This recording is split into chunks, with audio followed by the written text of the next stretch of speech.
I'm going to relate to you a story about working with churches and challenging some of those abusive practices that happen.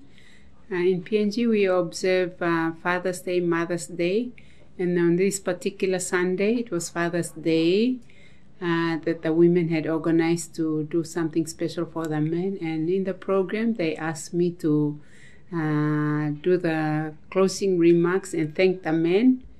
My first reaction was to the lady who was organizing that. I said, no, I find it hard to thank men, because in the line of work that I do, I see a lot of women being abused, raped, beaten up, neglected by men. And but then whilst I was talking, I realized that this was also an opportunity for me to challenge those abusive attitudes, particularly amongst church people towards our women.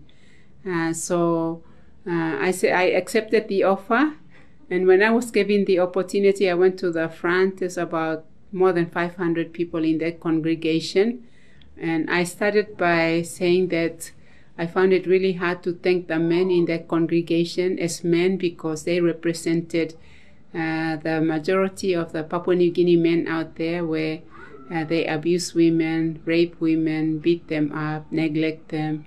They go for other women, practicing their polygamous, adulterous behavior, and they inflict a lot of pain and hurts for women. So I said, as a woman who was supporting a lot of women, and also in my own life as a single mother, I had experienced a lot of pain being single, raising children with a father. So with that as well, and the congregation knew about my own personal life as well. So when I said that, and then there wasn't a lot of positive response, but I was really empowered that in a big congregation, in a church, I had the strength to be able to even challenge those kind of abusive practices that were happening, even amongst churchmen. When I came down, at the end of the service, the pastor found it really hard to talk to me.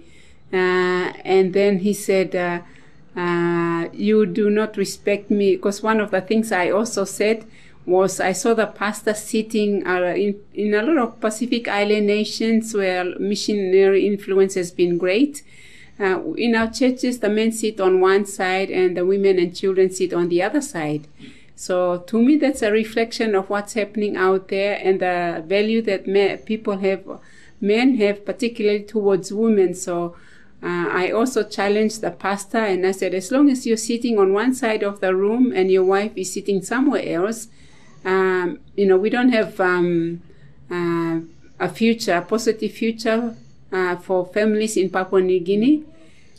So when I finished and came down from the pulpit and end of the service, he said to me, you're not going to, he said, you don't have any respect for me as a pastor, and also you will never speak from that pulpit.